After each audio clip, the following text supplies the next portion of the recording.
क्या बांग्लादेश में एक पूरे समुदाय के अस्तित्व को मिटाने की पटकथा लिखी जा रही है?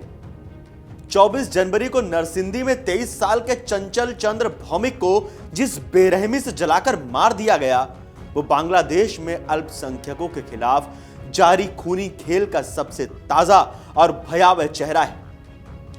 क्या ये लोकतंत्र है या भीड़ तंत्र? क्या ये सरकार है या कट्टरपंथियों के आगे घुटने टेक चुका एक सिस्टम? चंचल की मौत कोई हादसा नहीं, एक सोची समझी साजिश है। चंचल भौमिक एक गरीब युवक की चिता बना गैराज। चंचल कोई नेता नहीं था, कोई ताकतवर आदमी नहीं था। वो कुमिल्ला के एक गरीब परिवार का इकलौता सहारा था।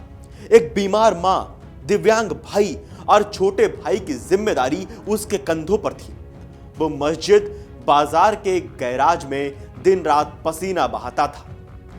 23-24 जनवरी की उस काली रात को जब वो गहरी नींद में था, तब बाहर से शटर पर पेट्रोल डाला गया और आग लगा दी गई। सीसीटीवी फुटेज चीख चीख कर कह रही हैं कि हमलावर वहां तब तक खड़ा रहा जब तक लपटें आसमान नहीं छूने लगी। चंचल की क्या गलती थी? सिर्फ ये कि वो एक हिंदू था। लाशों का अंबार ये महज क्रिमिनल घटनाएं नहीं है। मोहम्मद यूनुस की अंतरिम सरकार बड़े गर्व से कहती है कि यह आपराधिक घटनाएं हैं, सांप्रदायिक नहीं। लेकिन आंकड़े झूठ नहीं बोलते। पिछले 1.5 महीने में करीब 15 हिंदुओं की हत्या की जा चुकी है।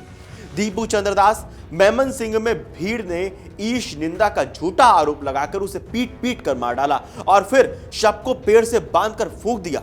अमृत मंडल और बजेंद्र विश्वास, इन्हें भी भीड़ और गोलियों का निशाना बनाया गया। खोकन चंद्रदास, उन्हें चाकुओं से गोदकर जिंदा जलाने की कोशिश हुई।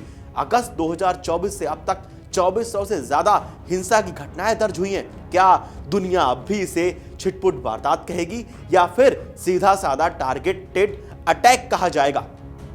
12 फरवरी 2026 को बांग्लादेश में चुनाव होने, अवामी लीग रेस से बाहर है और मैदान कट्टरपंथियों के लिए खाली है।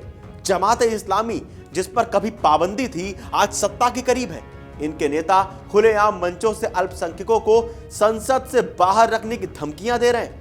हिंसा की ये टाइमिंग इत्तेफाक नहीं है। ये हिंदुओं को डराने, उन्हें मतदान से रोकने और उनकी जमीनों पर कब्जा करने का एक पुराना और घिनौना फार्मूला है। जब रक्षक यानी सरकार ही भक्षकों को खुली छूट दे दे, तो न्याय की उम्मीद किससे की जाए?